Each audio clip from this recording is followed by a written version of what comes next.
జై శ్రీరామ్. అందరికీ నా యొక్క హృదయపూర్వక నమస్కారములు. నేను వచ్చి జాపాల పాపయ్య, లేమూర్ గ్రామం, కందుకూరు మండల్. మరి ఈ ఛానల్ను చూసిన వాళ్ళందరికీ కూడా నా యొక్క హృదయపూర్వక నమస్కారములు. ఇప్పటికీ 3 లక్షల మంది నా వీడియోలు చూడడం జరిగింది. సరే, నాకు చదువు లేకపోయినా కానీ 1600 మంది సబ్స్క్రైబర్లు, వారందరికీ కూడా నా యొక్క హృదయపూర్వక నమస్కారములు, కృతజ్ఞతలు. పార్థాయ ప్రతిబోధితాం భగవతా నారాయణేన శ్రయం వ్యాసేన గ్రంథిత్వా పురాణమునినా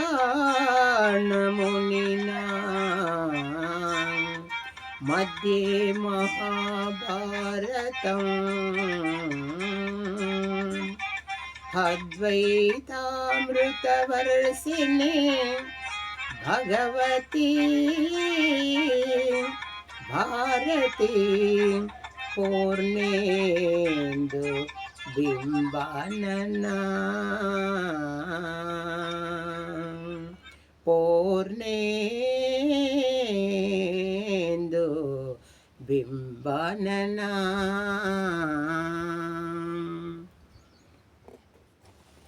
భారత యుద్ధం జరగరాదని సర్వ విధములుగా భగవానుడు ప్రయత్నించాను. కానీ ఆ మహానుభావుని ప్రయత్నములన్నీ వ్యర్థములాయన. అటు పిమ్మట శ్రీకృష్ణుడు పార్థునకు సారథి అయి వచ్చాను.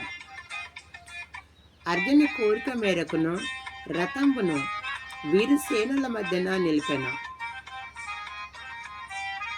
అర్జునుడు వీరసేనలో ఉన్నటువంటిని తండ్రులను, తాతలను, మేనమామలను, సోదరులను, మన్మలను, మిత్రులను, సౌహృదయులైన బంధు స్నేహితులను, ప్రాణ సమానమైనటువంటి స్నేహితులను చూసి హృదయము గ్రహించి ఇట్లు పలికెను.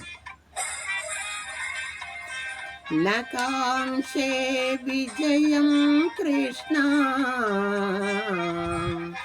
నచ రాజ్యం సుఖాని చ కిన్నో రాజేన గోవింద కిం భోగై రిజీవితే నవః కిం భోగై రిజీవితే నవః.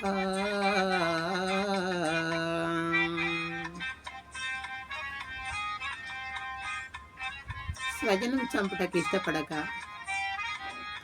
నాకు విజయము వలదు, రాజసుఖము వలదు అని ధనుర్బాణముల కింద వేసి దుఃఖితుడైన అర్జునుని చూసి శ్రీకృష్ణ పరమాత్ముడు ఇట్లు పలికెను. అశోచానన్యశోచత్వం ప్రజ్ఞావాదాంచ భాససే ఘతాసు చ నానుశోషంతి పండితః నానుశోషంతి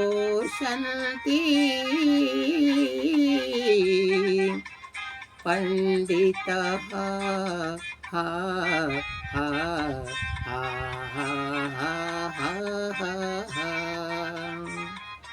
పార్థ, దుఃఖింపదగిన వారి గురించి దుఃఖించుట అనుచితము. ఆత్మానాత్మ వివేకులైన వారు అనిత్యమైన శరీరముల గురించి కానీ నిత్యములు శాశ్వతములు అయిన ఆత్మల గురించి కానీ దుఃఖింపరు. జై శ్రీకృష్ణ.